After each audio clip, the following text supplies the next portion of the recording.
Hey guys, how's it going? We're on Mackinac Island in Michigan for Proven Winners Grand Garden Show. In fact, I'm standing right in front of the Grand Hotel, which is probably the most beautiful place I have ever stayed in my life. Right to my right, there's the tea garden down here that's got beautiful flower beds and a fountain. The wind is starting to blow pretty hard. We're hoping to go take you through some other gardens and give you some tours, but I just don't know how that's gonna go. I thought that it would be fun to start right here though, right in front of the Grand Hotel, because they've got some gorgeous flower beds. They've got these islands planted up right at the entrance of the hotel, and I think that they're so pretty, and I really wanted to show them to you just because I think it gives really good ideas as to what plants go well together, some colors that are fun to pair together, and you know, it's good to get some fresh inspiration because oftentimes, like when I'm tackling a flower bed, I'm like, oh shoot, what's gonna look really good together, what heights are gonna look really awesome, and this is just a really good example. So first of all, we'll start with the highest layer, which is the pineapple fountain. Not a fountain. I have a pineapple fountain at home. This is a statue, but it's a sign of welcome. And I think that's a very appropriate statue to have up here at the entrance of the hotel. Then the first layer of plants is a verbena that looks an awful lot like meteor shower. Earlier there were monarch, oh, there's still monarch butterflies. I don't know if you guys can see those, but there's a couple right there, and they've been fluttering like that. It's so picturesque, like I can't even stand it. It's so pretty. So pretty. So anyway, they're pollinator attractor like crazy, which is amazing for, you know, a flower bed like this to really kind of focus on that. And then the next layer down, you can see some cannas worked in. So you can see they might be toucan scarlets. I'm going to try to identify these flowers as closely as possible. So if you know a variety that I get wrong or know a variety that I question, please let me know in the comment section. There's also, I'm probably not supposed to step in here, but I'm not going to step on plants, I promise. This one right here. I wanted to point that out because they've worked this into a lot of flower beds. I feel like I should know what that is. It looks like a flowering maple, an annual. I could be really wrong. In fact, I'm going to ask Jack Barnwell what that is, and we'll put it on the screen because I think that adds such a unique texture and color to this flower bed, and there's a lot more of it in the next flower bed I'm going to show you. But I think what's most interesting about this flower bed is there are a lot of colors going on here, which is something that I usually shy away from because it's scary to pop this much color in and not have it look like a mess, which this does not. And I think the reason for that is there are some repeat plantings that are very important. First of all, you've got the verbena, which is a very, you know, continuous idea through this space. Then you've got repeat groupings of things, like right here, we've got some ornamental cabbage that look absolutely gorgeous. And this is what provides the weight, the structure for this bed.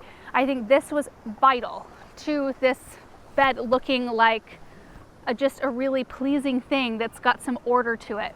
Also, there are groupings of purple fountain grass, which give the whole bed a sense of movement because of the seed heads up top. I mean, you can see how they move in the wind. It makes everything look not like so, you know, tight and low. It gives some real graceful movement to this. Also, there's some beautiful zinnias worked in, really tall ones. There's purples and pinks, reds. There's some beautiful light yellows. I thought this was a particularly pretty area. We've got an annual blue salvia with a buttery yellow zinnia, white snapdragon, and a pink zinnia right there. Look at how pretty all those colors are together. Then we've got a artist blue, I believe, floss flower or ageratum right there. And then a lot of alyssum. Something I thought was really unique and something I haven't done, woo, the wind, in my own beds is this scaevola right here. I've never thought of using it as a border plant like this. Whenever I think of scaevola, I think of hanging basket. And I'm gonna try this at home. I think this is a really unique way to use it, and it looks beautiful as a layer right below this ornamental cabbage. Okay, so let's head back up this way. There's some other beautiful flowers up here. So you see more of that red foliage back in there, and then there are dahlias that are kind of tucked in. So you can see that beautiful purple dahlia. Look at that. And there's a big white one. In fact, that white one was the first one I noticed when we walked by this flower bed. And then I think this is Nicotiana right there. I could be wrong on that. I also noticed some heliotrope, and that's that purple cluster flowers right there. Those are not blooming in our area right now because it's too hot, but those you can kind of smell in the air. That heliotrope has kind of a warm vanilla kind of scent, and it's fun to see things blooming that are not blooming at home. In fact, you know, it is a little windy, but that also means that it's below 70 degrees today. Here at home it's 100, so this is a really refreshing trip. It feels so good to actually be able to wear a light jacket. We've got white annual salvia right here, which I think looks gorgeous. I really would like to know the variety in particular of this one, because I think the leaves almost have a glow effect. When you look down on the plant right here, the margins are lighter color green, and something about it, I don't know if we can see it on the camera, but something about it just looks really unique. I just love that. So let's pop up to this next flower bed. You'll be able to see there's a lot of repeat colors, repeat plants, but this one has a very different shape. So something that's different in this flower bed, you'll notice some great big bananas in there, tropical bananas. And those have huge, bold texture, and that draws your eyes in. When you have a bed that's bigger, like you could do the same exact plantings as the last bed, which there are a lot of, but I think you have to use something even bolder and weightier when you get into a larger space. So let me show you what this flower bed does. We'll just kind of go around this corner. And there's some verbena down in here, more alyssum and scaevola. But you see how this one's shaped like this, and it does the same thing on the other side as well. So you can walk in here and take a look at all of this. There's some osteospermum here. This looks like soprano purple. Really pretty next to the ornamental cabbage that has more of the white veining. But look at this right here. So see how much more of that is in here? I just think it's kind of perfect because it mirrors the color that you find in the cannas, in the bananas, and in the purple fountain grass, and gives a very cohesive look. It kind of marries it all together. I'm also liking a lot of these lighter colored marigolds. Look right here. There's a bumblebee. This is a pollinator's paradise in this flower bed. It's fun to see that because I really do want to work on that in my own garden, planting pollinator attracting plants together.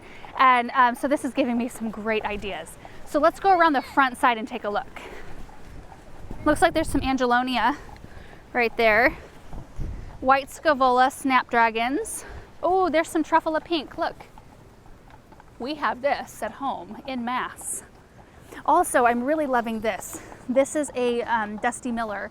I just picked some up for my fall plantings, and I think that having this icy blue color is really beautiful, and having just a textural foliage accent is really grounding to a display, kind of like the ornamental cabbage. Oh, did you see that dahlia? Look at that. That's as big as my face. I'll show you my favorite view though. So if you come this way and look right down here, you will see so many beautiful layers, and everything looks gorgeous from this angle, like especially gorgeous. Starting with the salvia right here and kind of moving up that way. You can see the verbena in the background, and the bananas and the zinnias, the salvia, and all the way down to the alyssum and the isotoma right here. All right, so there's one more flower bed I want to show you. It's just across the street here. And you'll notice the carriages. There's horse and carriage. This is like taking a step back in time being on this island. We've showed you that in past videos. There are no cars on this island. It's all bicycle or horse and carriage. It's really quite amazing. This spot is really quite nice. I love the wood walkway. It's kind of reminiscent, but nicer than my pallet walkway at home, and then the stone raised beds. And then there's some really beautiful plants in this area. We've got the two-toned dahlia right there. Look at that. Wouldn't you just love to have a big bunch of those grown in your garden? And there's also some coleus. So there's some different things. There's a lot of impatiens and coleus in this area. So this must be a shadier area. It's kind of hard to tell for me right now because, well, this is under a ginkgo tree, but it's overcast today. So I thought you might like to see this space because this really drew me over here earlier. You can see the coleus. It looks an awful lot like velveteen, and then a whole bunch of impatiens. And even though there's red, which red isn't usually my thing, I think it's very pretty popped in with all of this other color. It's just so beautiful.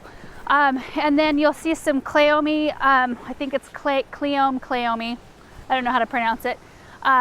But I grew some of this in containers a couple of years ago, and I just haven't thought about putting it in the landscape. I think I should try that though. Okay, there's actually one more thing I want to show you. There's some big, beautiful containers over here, kind of in front of the tea garden railing over here. Look at this, look at my hair. Oh my goodness.